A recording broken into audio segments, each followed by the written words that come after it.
Good day everyone. Masayang masaya tayo ngayon dahil nagbunga na ang ating paghihintay. Nagsimula po tayo sa dalawang inahin na Rhode Island Red at isang tandang. Ngayon ay napadami na natin sila. Meron na tayong 18 inahin at 8 tandang. At sa wakas ay nangingitlog na po sila.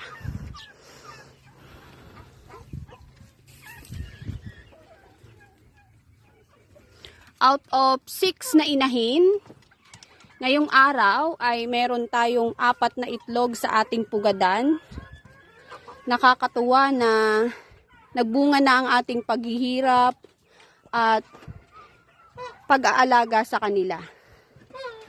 Nakakatuwa ring pagmasdan na sila ay healthy, matataba at magaganda.